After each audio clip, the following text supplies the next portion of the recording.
bahan yang diberikan ke saya.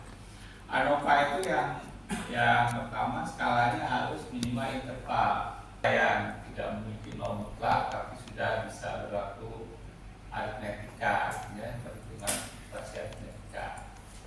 Ya, misalkan suhu pengukuran suhu udara, ya.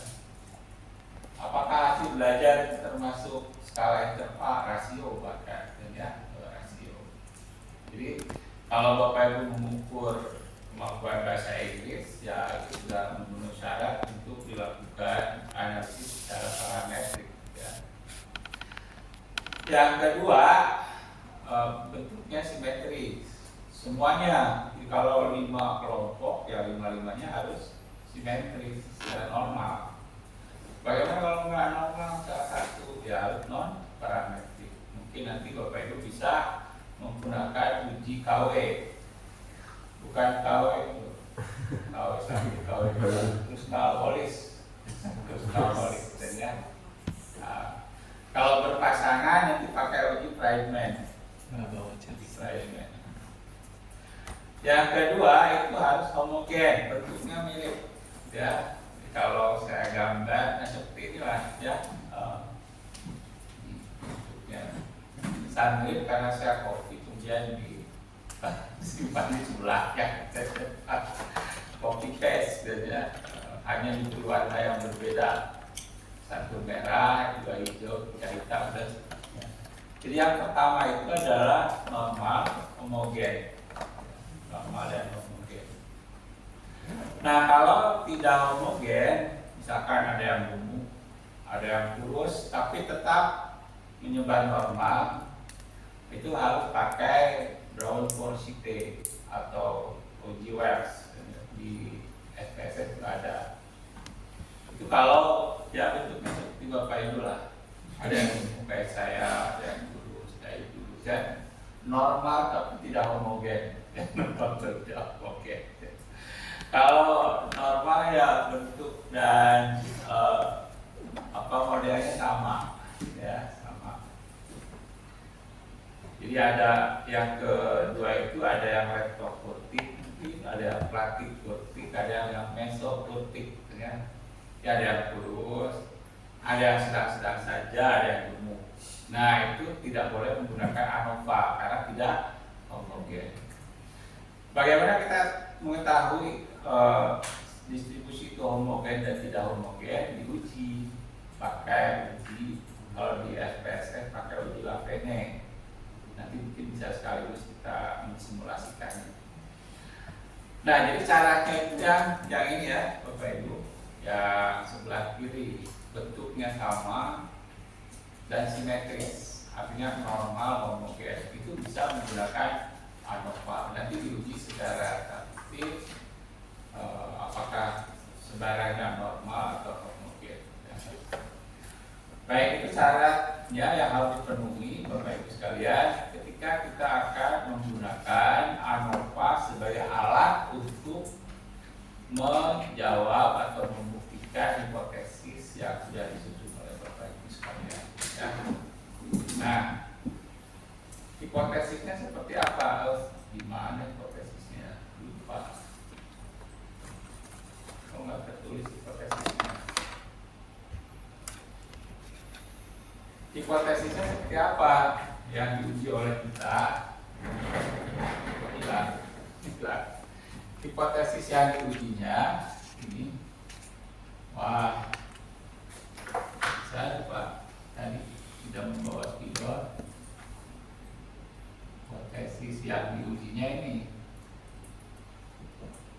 ya sama dengan jadi mu 1, mu 2, mu 3 sama dengan K, ya, karena ada K kelompok. Kira-kira H1-nya berapa nih? H alternatifnya. H alternatifnya.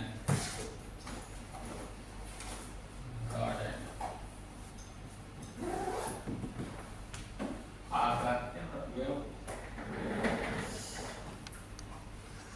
kita menduga bahwa semuanya sama, artinya jarak mu ini itu dekat, gitu ya. Kemudian hipotesis yang ingin diujinya dari penelitiannya kan apakah ada perbedaan antar distribusi dari kompetensi yang diukur oleh kita kan gitu ya. Kira-kira bagaimana rumusannya? Jadi kalau disimbolkan secara matematik. Mu rata-rata ya. Ya gimana? Tidak sama dengan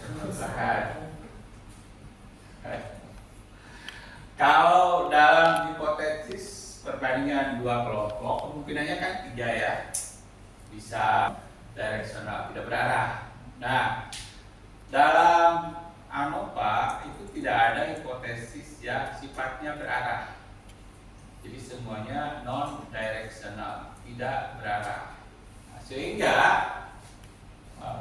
hipotesis alternatif yang diuji adalah minimal ada 2 mu berbeda. Nah, pertanyaannya mengapa tidak ini Pak Ike? Mengapa tidak mu1 tidak sama dengan mu2, tidak sama dengan mu3, tidak sama dan seterusnya, tidak sama dengan mu4? Mengapa? Untuk mengkontra ini, Hano ini, mengapa tidak menggunakan ini?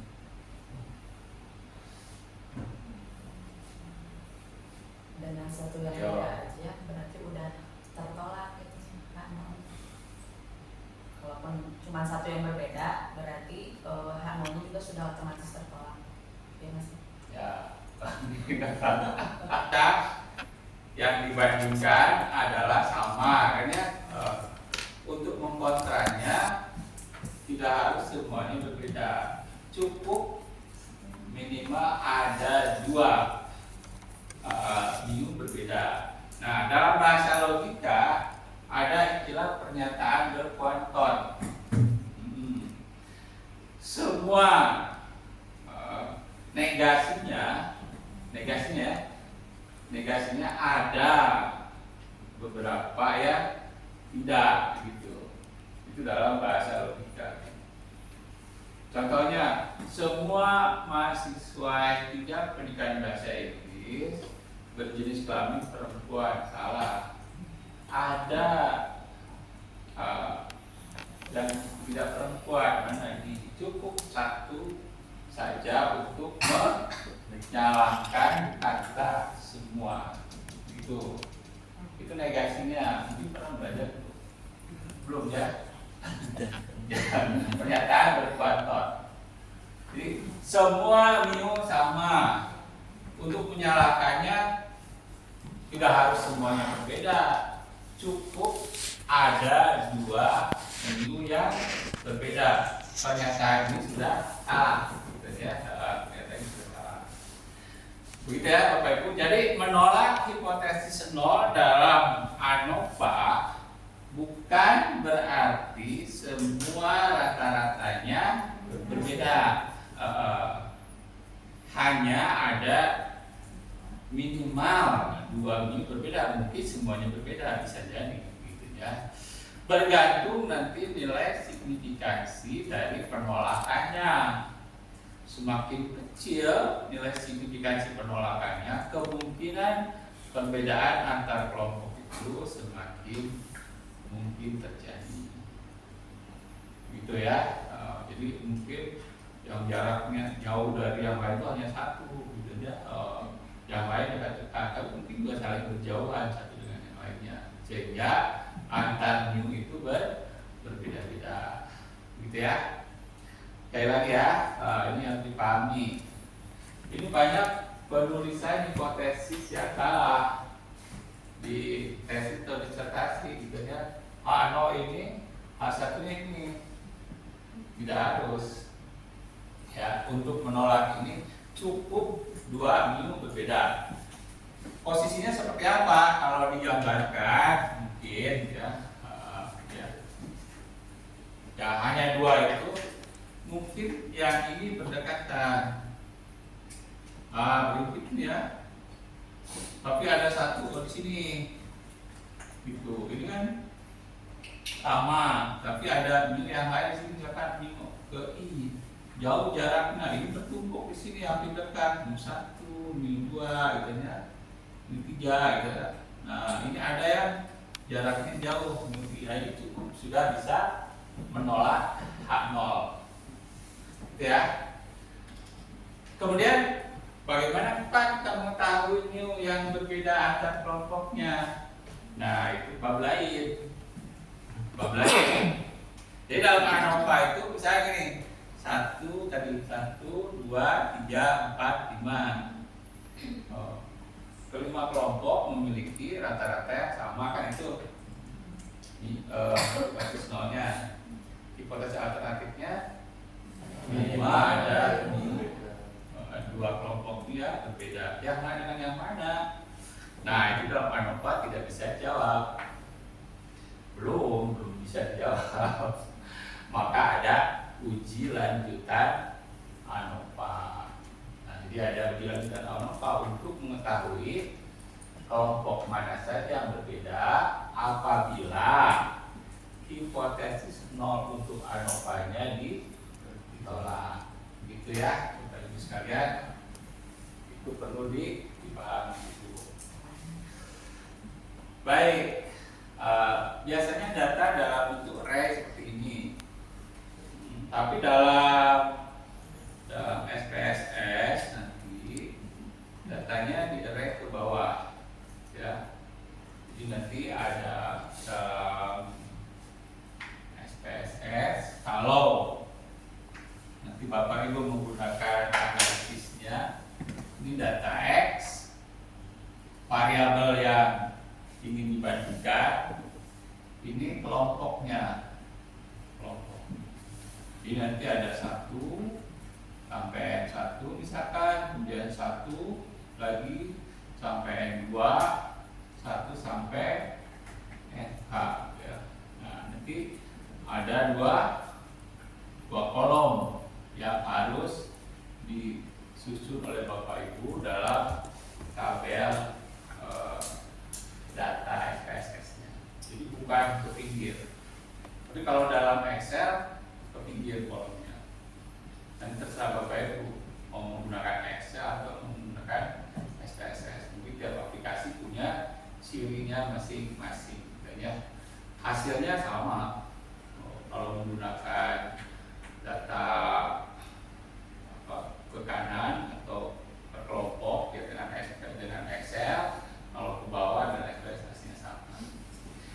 Nah, kemudian ini ada beberapa istilah yang mungkin perlu dipahami oleh Bapak Ibu.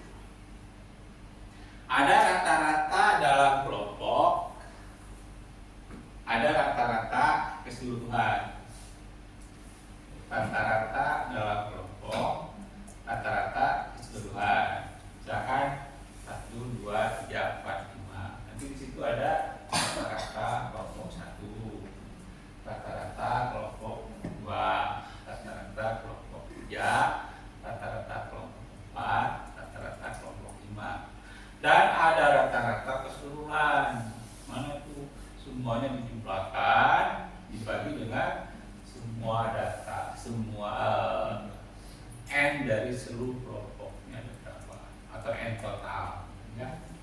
Di sini ada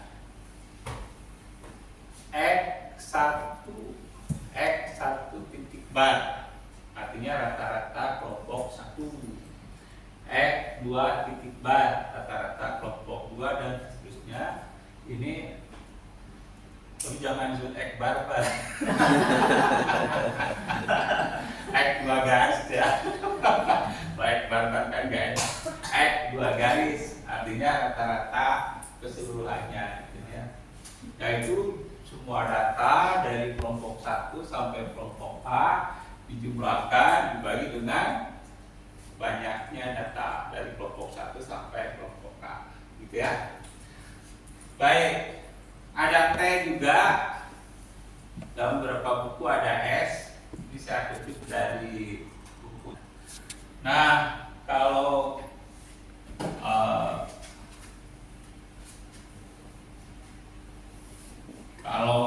rata-rata keseluruhannya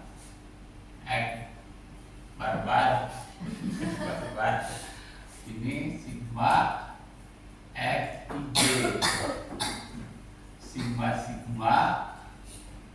X I J, I-nya dari 1 sampai K, J-nya dari 1 sampai NI.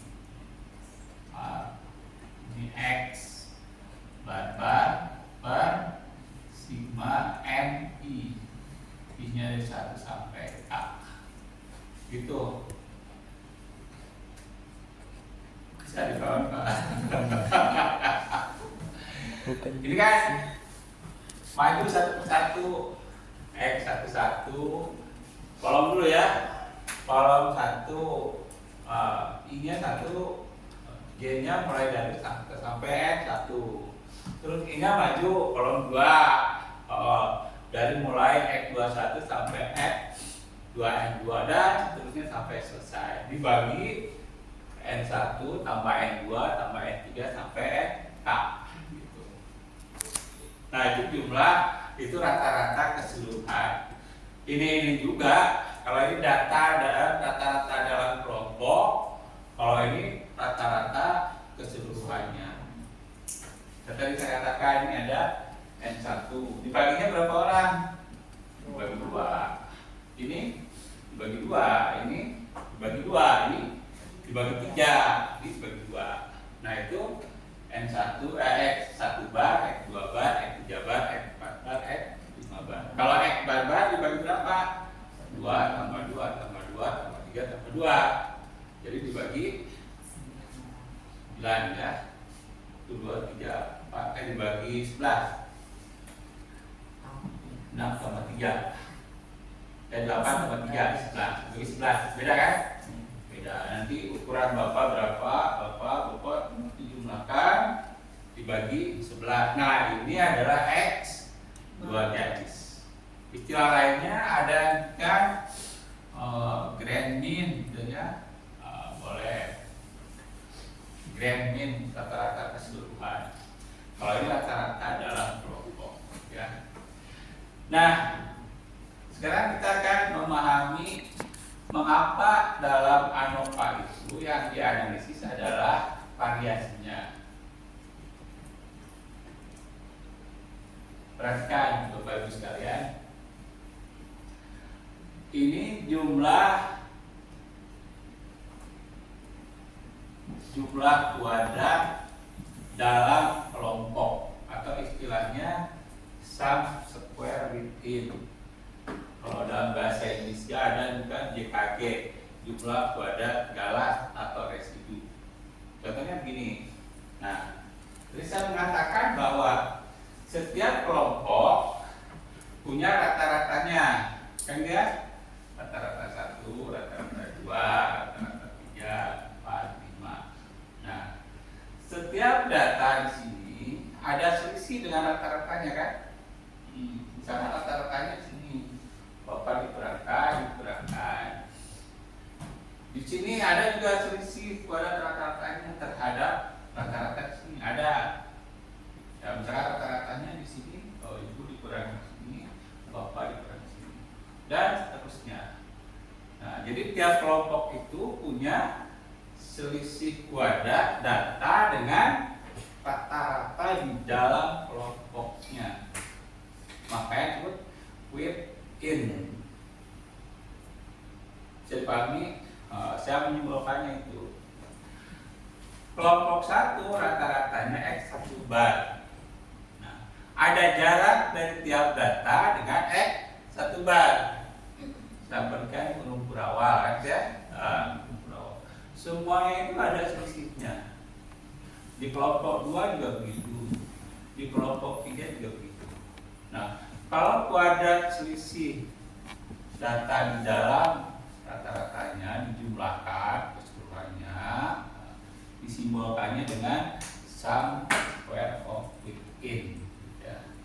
Jumlah kuadrat di dalam kelompok. Apakah itu menyatakan perbedaan antar kelompok? Tidak. Enggak, ya. Ini inherent saja, itu kalau di dalam aja di sini. Tidak bisa menyimpulkan perbedaan antar kelompok. Satu ya. Apa tadi itu? Sum square of within. Bisa menghitungnya? Sambil contoh ya. Contoh sini. 2, misalnya X1 ya, kelompok 1, kelompok 2, kelompok 3, 2, 3, 5. Ini 1, 4, sudah 2 aja lah ya. 3, oh biar ini 4, 6, 3, 7, ya. Nah, rata-ratanya berapa ini? Oh, biar pas berapa ya? 5, 7 lah ya. Biar pas. Berapa? 4. 4 kan? Rata-ratanya. Nah, yang ini? 5. Berapa rata-ratanya? 5. Yang ini? 5 juga kan?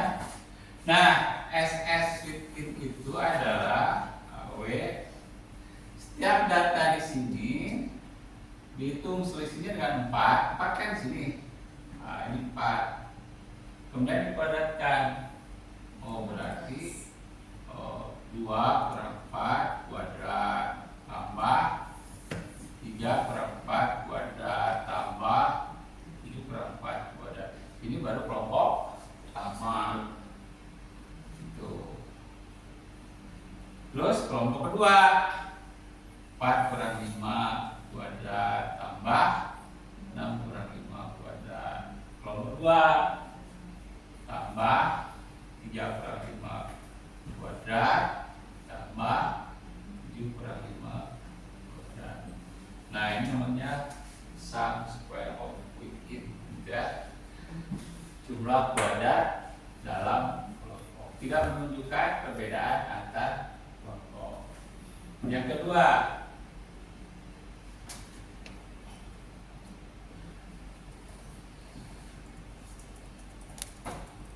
oh itu kurang satu ya, harusnya X barbar.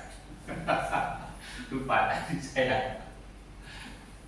Ya, nah tadi kita sudah mengetahui ada grade min. Misalkan di sini grade min ini rata-rata keseluruhannya, ya.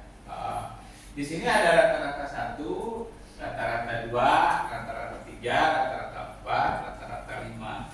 Nah, ada jarak rata-rata tiap kelompok terhadap rata-rata keseluruhannya, kan? Ya, ini yang merah. Ini rata-ratanya di sini. Rata-rata X barbarnya itu. Oh, ada jarak X1 dengan X2 bar. Ada jarak antara X2 bar dengan X barbar. Dan ada jarak antara rata-rata yang ketiga dengan rata-rata umumnya. Nah, itu kalau selisihnya dikuadratkan kemudian dijumlahkan, namanya sum square of between, menunjukkan variasi juga karena berkaitan dengan selisih rata-rata antar kelompok. Perbedaannya bisa menunjukkan perbedaan antar kelompok? Bisa, tuh, bisa ya, bisa menunjukkan bahwa perbedaan yang terjadi bisa menunjukkan perbedaan antar kelompok, gitu ya. Nah, ini namanya SS between atau JKC atau JK kolom, terserah, gitu ya. JK itu bukan Yusuf Kala, jumlah kuadrat. Jumlah kuadrat. SS sum of square, jumlah kuadrat antar kelompok between, atau disingkat Ya. Nah, yang terakhir Bapak Ibu. Nah, silakan dipahami. Gimana maksudnya? Saya dari Bapak Ibu gimana maksudnya? Jumlah kuadrat total, sum square of total. Jadi rata-rata ini di sini saya. Bagaimana caranya? Setiap data itu dihitung selisihnya dengan rata-rata totalnya. Kemudian dikuadratkan dan dijumlahkan. Mulai dari Bapak, selisihnya dengan rata-rata berapa?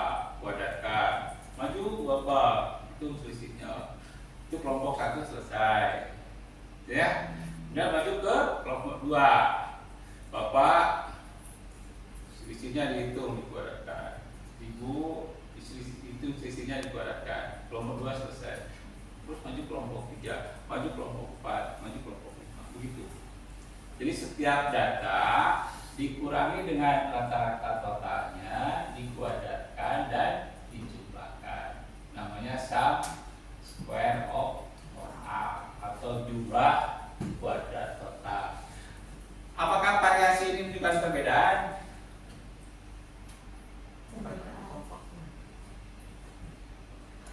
Gak bisa ya, enggak, karena keseluruhannya ya. Nah, sekarang artinya semuanya berdasarkan variasi.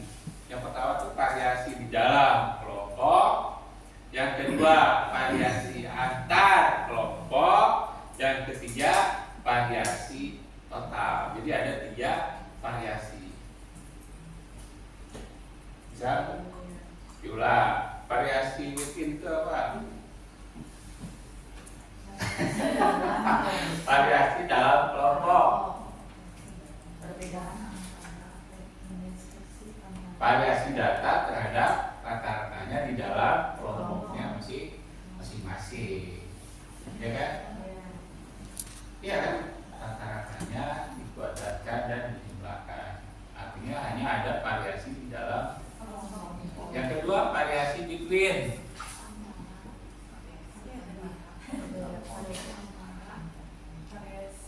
Variasi antar rata-rata kelompok dengan rata-rata totalnya.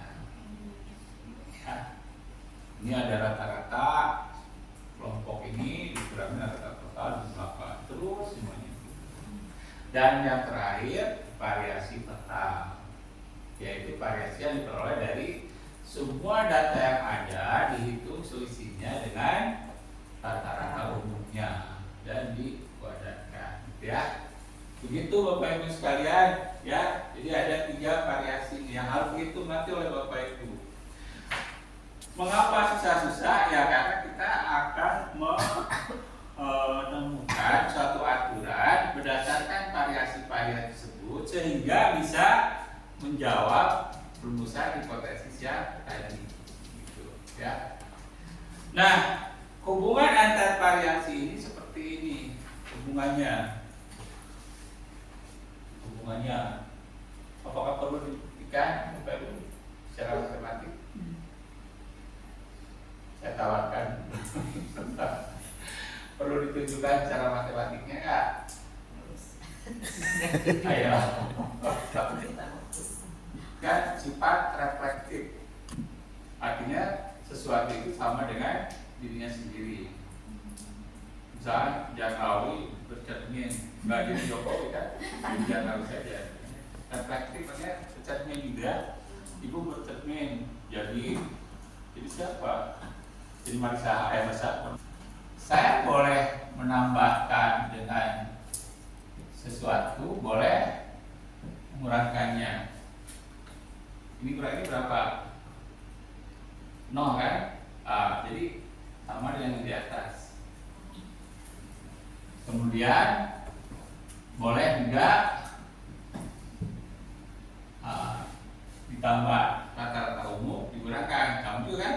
Ini 0, 0, sama dengan ini. X, Y sama dengan X, Y.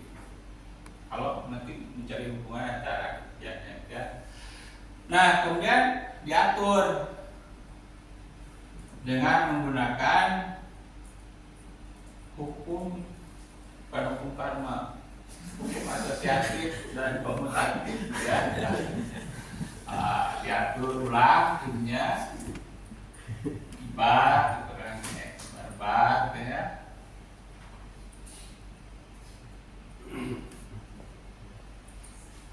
Betul nggak?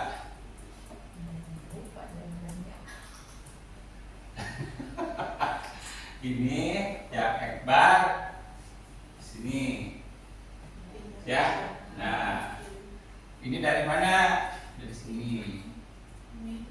Ya, ini dari ini. Ya. Ini pindah sini, ini sini. Sama kan? Ya, itulah matematika. Nah, ya ini ada hukum-hukum aturan-aturan matematika yang harus dilakukan. Ini dikuadratkan, gitu ya. Jadi mungkin Bapak Ibu masih ingat A tambah B kuadrat dulu di SMP. Ya. Apa Pak? A kuadrat 2AB 2AB tambah 2AB tambah B kuadrat ya. Nah, sekarang yang ini kuadratkan. Ini kuadrat, ini kuadrat. Anggap ini A, B, ini tetap X I J dikurangi X kuadrat. Nah, yang ini ya sama Pak, tetap A kuadrat kan tadi ya, kata Ibu. Tambah 2X I dikurangi X bar kali X I J dikurangi X I ditambah X I J dikurangi X I kuadrat. Dan dia A kuadrat tambah 2AB tambah B kuadrat. Dan dia biar Bapak Ibu yang ada sigma gitu ya. Ini dari 1 sampai K gitu ya. Kemudian Y dari 1 sampai N X J dikurangi X bar gitu ya. Nah, ini sudah muncul kan? Ini apa? Jumlah kuadrat total, sum of square total. Ya, saya mengikatnya X I, maksudnya perkelompoknya ya. Ini juga sama Bapak Ibu sekalian, tambah 2 kali sigma X I dan I, bahwa XS total itu jumlah kuadrat ini diuraikan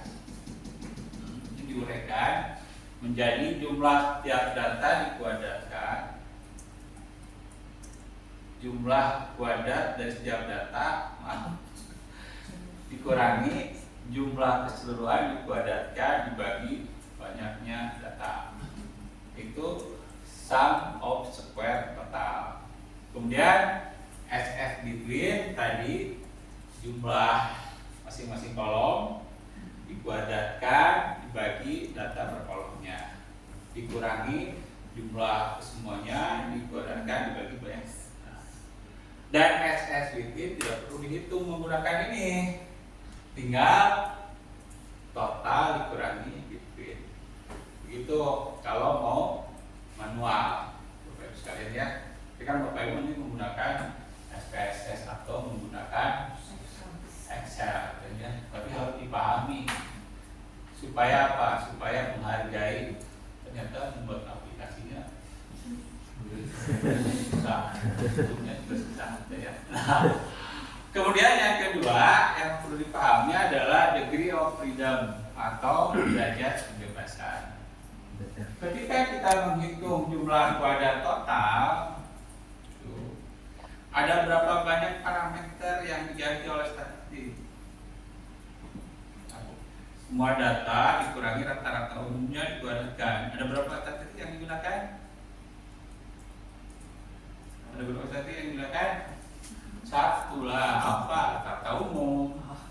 Ya kan? Tuh dikurangi, saya dikurangi.